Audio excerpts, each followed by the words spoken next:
the final reading, Rainbow History lovers. How are we going for time, please?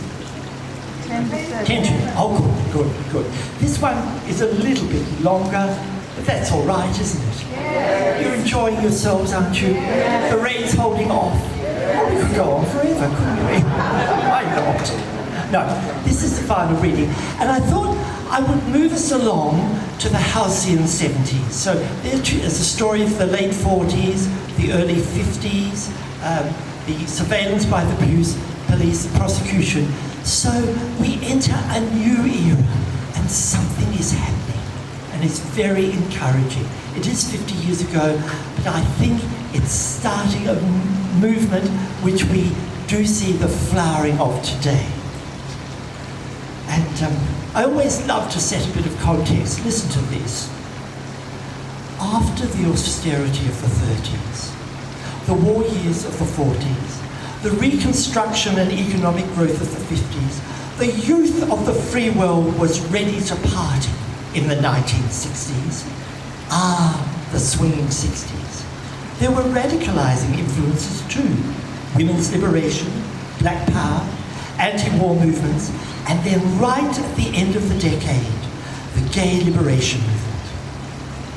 The New York City Stonewall riots of June 1969 are seen as an event which triggered an assertive, out, proud gay rights movement around the planet.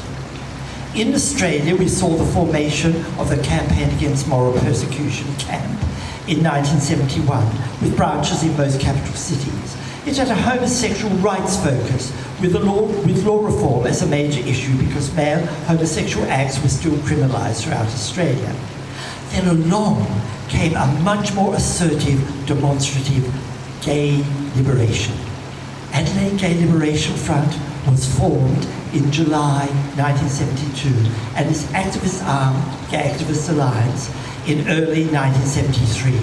These youthful radicals, men and women, same-sex attracted men and women, often still students, were keen to see societal change in many ways, challenging and confronting society and its attitude regarding homosexuality with public manifestations was seen as crucial.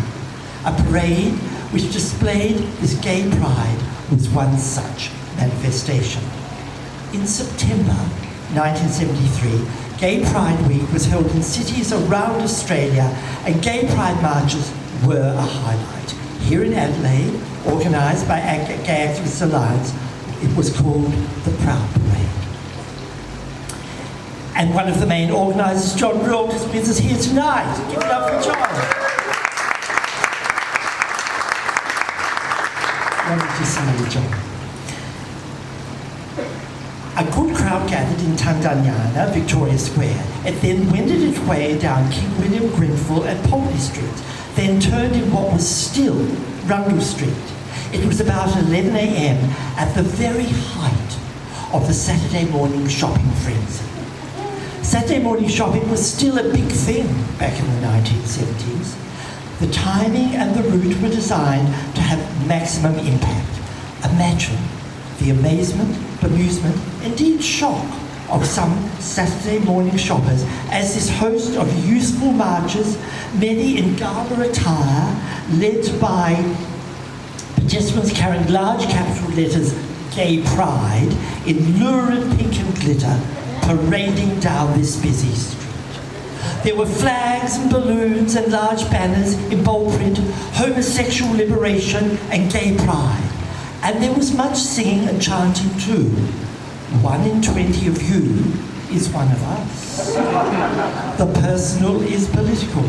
Out of the closets and into the street. 2, 4, 6, 8, gay is twice as good as straight. 3, 5, 7, 9, try it our way just one time.